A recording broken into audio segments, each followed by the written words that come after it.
Assalamualaikum warahmatullahi wabarakatuh. Saya Al-Hadi Astijaya dengan nomor NIM 2190302089 dari kelas B pagi. Hari ini saya akan menjelaskan dari beberapa materi dari mata kuliah saya, yaitu kewirausahaan, tentang bergerak dari sebuah ide menjadi sebuah usaha. Baik, di sini saya akan menjelaskan dari buku yang ke-1 tentang persiapan fondasi etika dan hukum berbisnis. Produk dan jasanya adalah sambal setan ambiar, unit usaha di bidang kuliner. Di sini ada langkah-langkah, kriteria kinerja, dan hasil atau rekaman. Untuk langkah-langkahnya, 1. Identifikasi isu-isu etik dan legal yang dihadapi perusahaan baru. Dengan kriteria kinerja 1.1 budaya etik yang kuat dibangun pada perusahaan. Dan untuk hasil dan rekamannya, membangun budaya etik dapat mencakupi: saya memilih lead by example, mengembangkan code of conduct, menerapkan program pelatihan etik. Budaya etik yang kuat dapat mencakupi akses modal yang lebih baik, reputasi merek yang lebih baik, meningkatkan komitmen karyawan, dan meningkatkan loyalitas pelanggan. Untuk kriteria kinerja dari 1.2, notaris untuk perusahaan dipilih sesuai bidang bisnis. Hasil rekamannya adalah: notaris untuk perusahaannya adalah mengetahui masalah permulaan dan bahwa dia telah berhasil mendampingi pengusaha melalui proses awal sebelumnya. Untuk 1.3, perjanjian para founders disiapkan sebagai kesepakatan pendiri. Dengan hasil rekaman, perjanjian para founders dapat mencakupi sifat bisnis perspektif, bentuk hukum kepemilikan bisnis, dan deskripsi modal operasi awal, klausa buyback. Untuk 1.4, perselisihan hukum dihindari, dan saya memilih dari hasil rekamannya: memenuhi semua kewajiban kontrak, hindari undercapitalization, dapatkan semuanya secara tertulis, tetapkan standar. Di sini saya juga memilih perjanjian no disclosure, mengikuti karyawan atau pihak lain seperti pemasok untuk tidak mengungkapkan rahasia dagang perusahaannya. Dan yang nomor 2, memilih untuk organisasi dengan kriteria kinerja 2.1, bentuk organisasi bisnis diidentifikasi dengan hasil rekaman sole proprietorships, yaitu kepemilikan tunggal. Dan selanjutnya di sini ada 2.2, isu-isu dipertimbangkan dalam memilih bentuk hukum kepemilikan bisnis. Dan untuk hasil rekamannya, saya memilih biaya pendirian dan pemeliharaan formulir hukum, sejauh mana aset pribadi dapat dimatikan dari kewajiban, pertimbangan pajak, dan transferabilitas bisnis di masa depan. Untuk langkah-langkah yang nomor 3, saya di sini ada mendapatkan lisensi dan izin usaha. Dengan kriteria kinerjanya 3.1, persyaratan izin usaha dipenuhi dengan hasil rekaman yang saya pilih, yaitu syarat mengajukan SIUP online untuk perusahaan perseorangan, mencakupi fotokopi KTP, pemegang saham perusahaan, fotokopi NPWP, fotokopi SITU, neraca perusahaan, materai 6000, foto direktur utama atau penanggung jawab atau pemilik perusahaan dengan ukuran 4x6 2 lembar, dan surat izin lain terkait usaha yang dijalankan. Dan saya juga memilih untuk yang poin titik 2-nya, di sini ada izin pajak penjualan diajukan dengan saya memilih hasil rekamannya pajak sebelum pajak pertambahan nilai (PPN) yang dipungut atas transaksi penjualannya. Dan ada juga prinsip pungutan biaya pajak. Ini mencakupi prinsip persamaan, keadilan, dan kemampuan, prinsip kepastian, prinsip kenyamanan pembayaran, dan prinsip efisiensi. Untuk poin 3.3, izin dan izin kerja profesional dan pekerjaan didapatkan dengan saya memilih hasil rekamannya Permenkes nomor 26 tahun 2013 tentang penyelenggaraan pekerjaan dan praktik tenaga gizi, dan Permenkes nomor 32 tahun 2013 tentang penyelenggaraan pekerjaan tenaga sanitarian. Sekian dan terima kasih. Ini hasil dari buku kerja saya yang pertama. Selanjutnya saya akan menjelaskan dari buku kerja yang kedua. Selanjutnya di sini ada materi yang kedua dari buku kerja kewirausahaan yang kedua tentang menilai kekuatan dan kewajiban keuangan perusahaan baru. Unit usaha dan produk jasanya masih sama dengan yang pertama. Di sini ada beberapa elemen kriteria untuk kinerja dan status. Untuk elemennya adalah 1. Identifikasi pengelolaan keuangan. Itu untuk kriteria kinerjanya. 1.1 tujuan keuangan perusahaan diidentifikasi dengan profitabilitas, likuiditas, efisiensi, dan stabilitas. Mereka semua berstatus baik. Dan untuk 1.2-nya, proses pengelolaan keuangan diidentifikasi preparasi laporan mencakupi laporan pendapatan, neraca, dan cash flow. Dan itu semua berstatus baik. Untuk preparasi perakhiran keuangan, di sini mencakupi pendapatan dengan berstatus baik, pengeluaran dengan berstatus sedang, dan belanja modal berstatus sedang. Dan reparasi proforma laporan keuangan di sini mencakupi laporan proforma pendapatan dengan status baik, laporan proforma neraca dengan berstatus baik, dan laporan proforma cash flow dengan berstatus sedang. Untuk analisa berjalan dari hasil keuangannya, di sini juga mencakupi rasio analisis dengan status sedang, mengukur hasil dibanding rencana dengan berstatus baik, mengukur hasil-hasil dengan norma industri berstatus baik juga. Untuk 1.3, laporan historis keuangan diidentifikasi dengan laporan keuangan, neraca, dan laporan cash flow. Itu semua berstatus baik.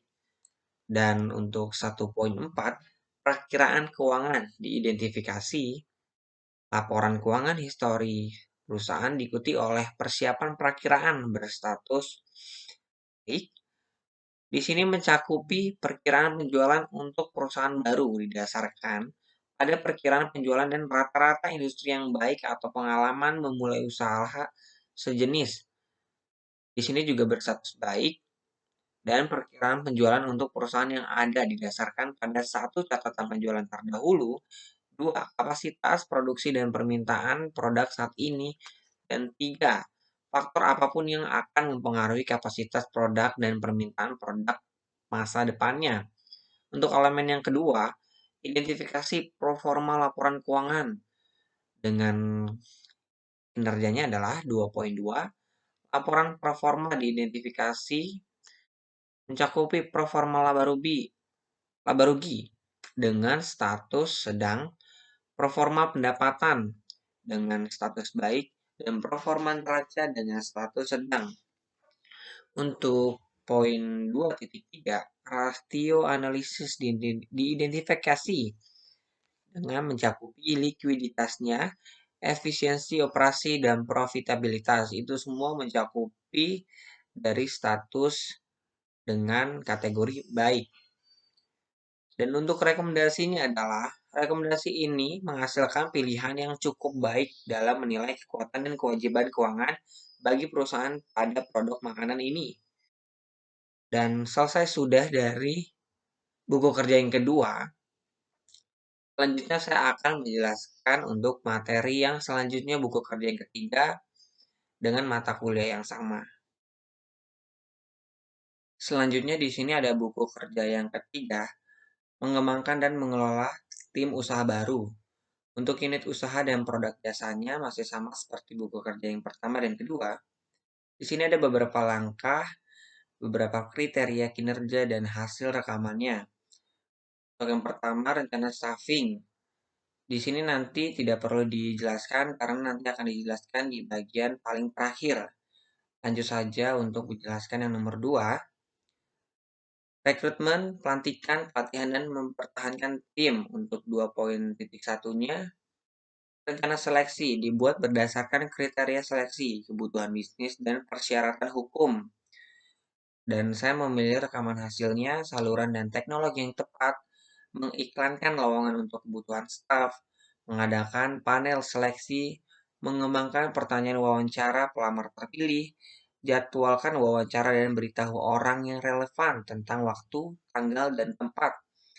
Untuk 2.2, dilakukan sesuai dengan kebijakan dan prosedur bisnis yang mencakupi proses wawancara dan menilai kandidat berdasarkan kriteria seleksi yang disepakati, diskusi penilaian dengan anggota panel seleksi lainnya, menghubungi mengambil keputusan untuk laporan ke pengambil keputusan, dan menyiapkan laporan seleksi dan membuat rekomendasi kepada personel senior untuk menyarankan kandidat yang gagal tentang hasil dan menanggapi pertanyaan apapun. Dan yang terakhir, melengkapi dokumentasi yang diperlukan sesuai dengan prosedur organisasi dengan memperhatikan kerahasiaan dan persyaratan privasi.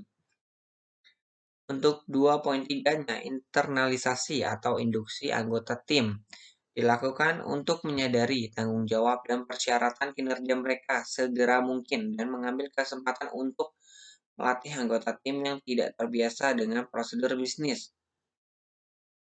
Untuk rekaman hasilnya, mencakup beberapa penyediaan kandidat yang berhasil dengan kontrak dan dokumentasi lainnya. Memberitahu manajer dan tim kerja tentang penunjukan baru. Memberitahu manajer dan staf tentang tanggal mulai kandidat dan membuat pengaturan administratif yang diperlukan untuk pembayaran dan pencatatan karyawan. Dan yang terakhir, mengatur pelantikan kandidat yang berhasil sesuai dengan kebijakan organisasi.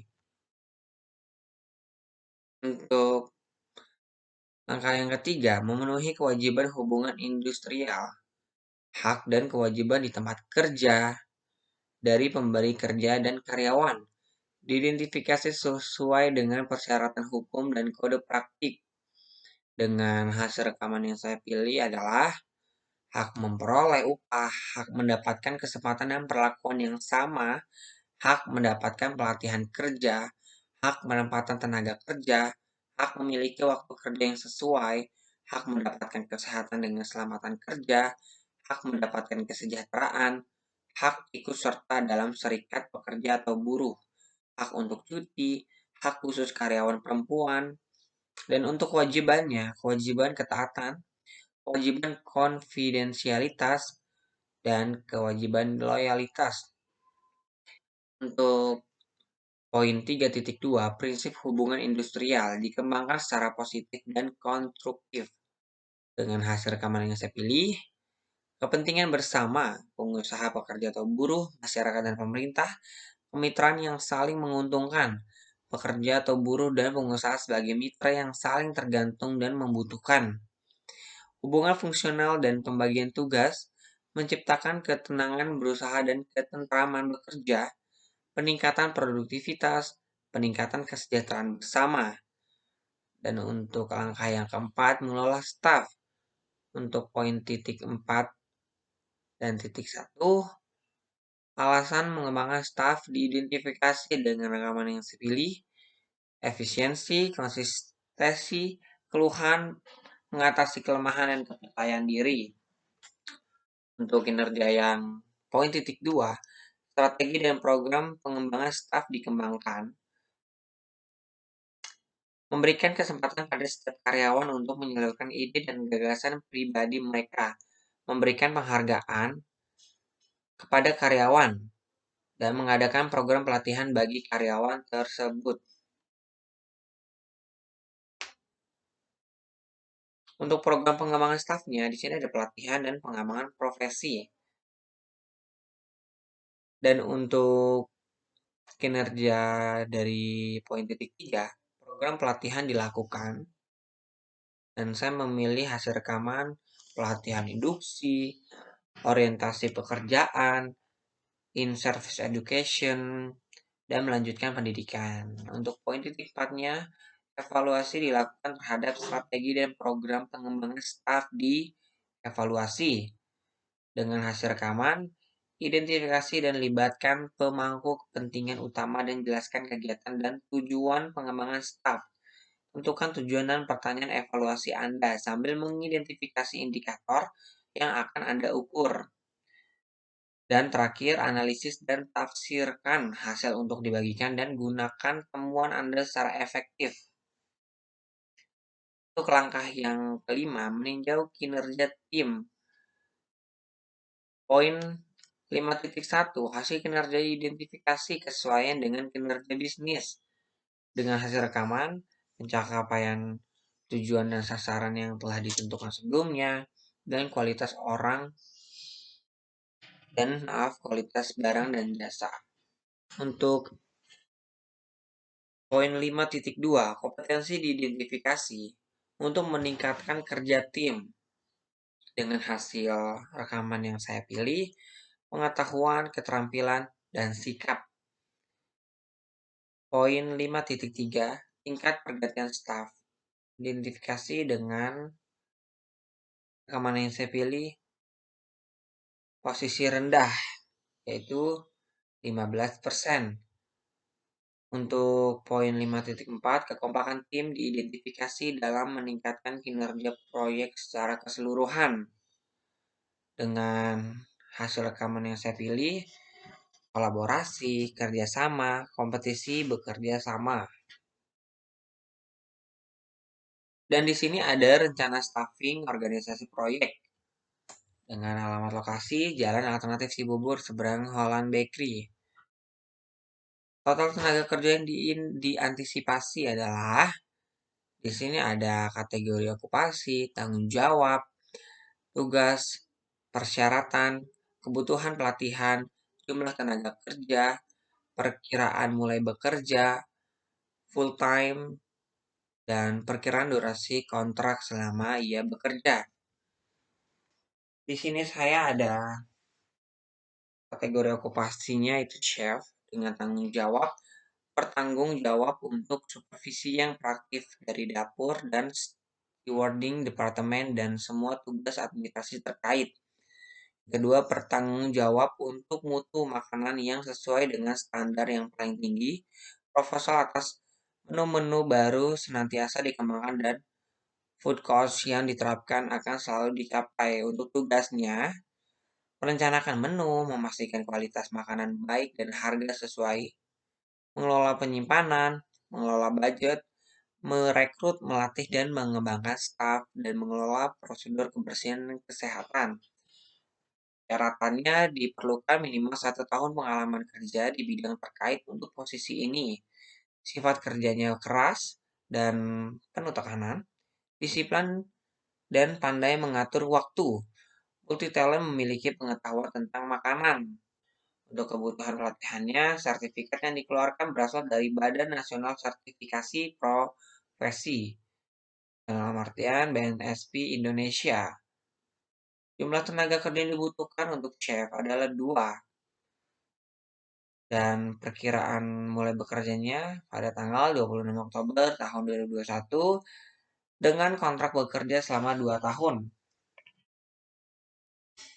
Dan di sini ada kategori okupasi dari cook. Tanggung jawabnya adalah bertanggung jawab terhadap bahan makanan dan biaya bahan makanan. Bertanggung jawab mengelola dapur. Untuk tugasnya, membuat kreasi berbagai jenis makanan sesuai dengan bidang keahliannya, melakukan eksperimen untuk menciptakan resep rekaman, dan melakukan evaluasi terhadap hasil rekamannya, memasak makanan sesuai dengan pesanan, mengawasi staf dapur dalam menggunakan mesin dan fasilitas lainnya secara efisien. Untuk persyaratannya, wanita usia maksimal 28 tahun, minimal 1 tahun pengalaman bekerja, dan menguasai menu Western dan Asian. Bagi kebutuhan pelatihannya, sertifikat yang dikeluarkan berasal dari Badan Nasional Sertifikat Profesi, itu BNSP Indonesia, dengan jumlah tenaga kerja yang dibutuhkan adalah 3. dan untuk memulai pekerjaannya pada tanggal 25 Oktober 2021. Perkiraannya untuk bekerja selama 2 tahun.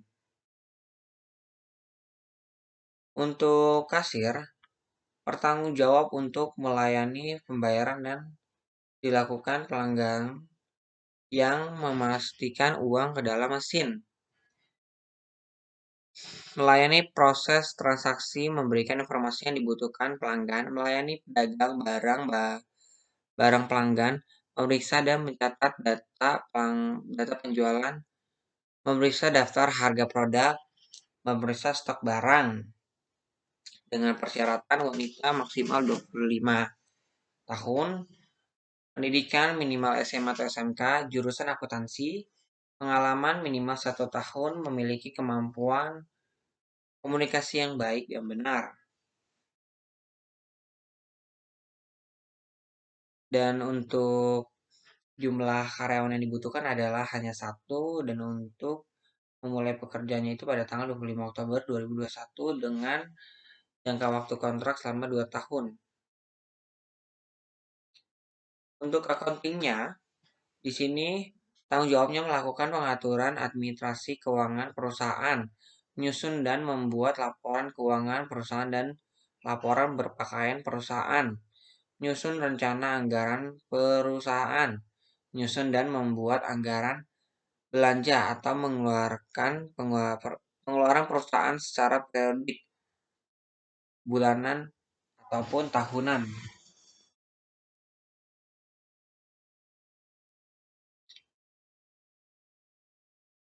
Di sini memastikan dokumen yang berhubungan dengan transaksi keuangan lengkap dan benar, input data yang berhubungan dengan jurnal akuntansi pada sistem keuangan, pembukuan, membuat posting jurnal, membuat laporan keuangan, file in dokumen.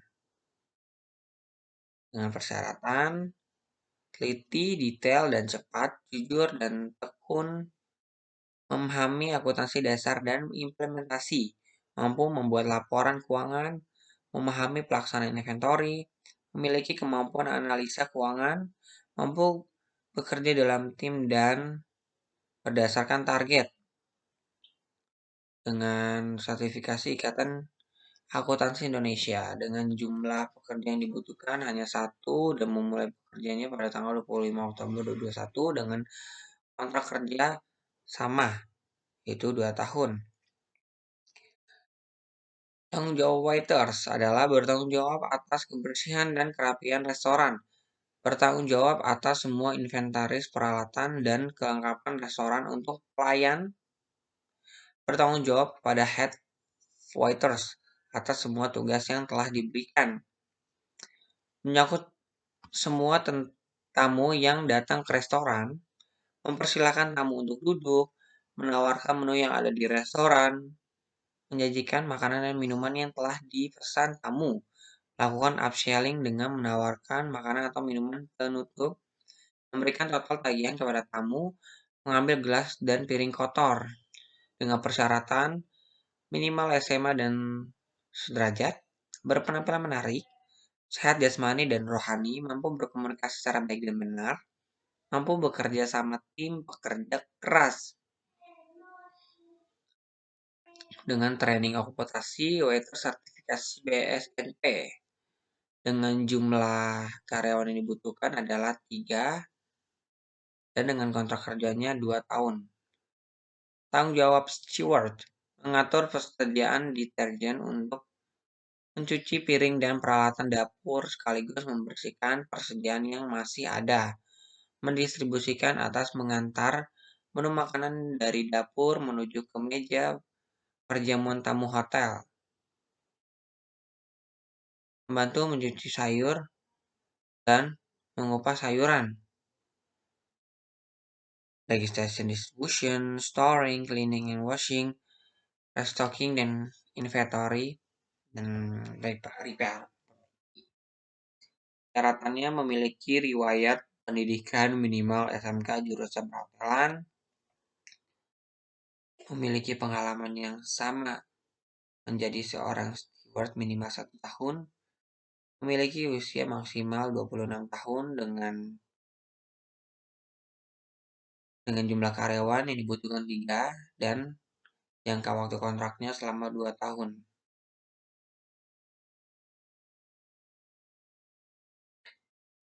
Baik, dan terima kasih. Hanya itu yang akan saya sampaikan dari buku kerja pertama, kedua, ketiga dari mata kuliah kewirausahaan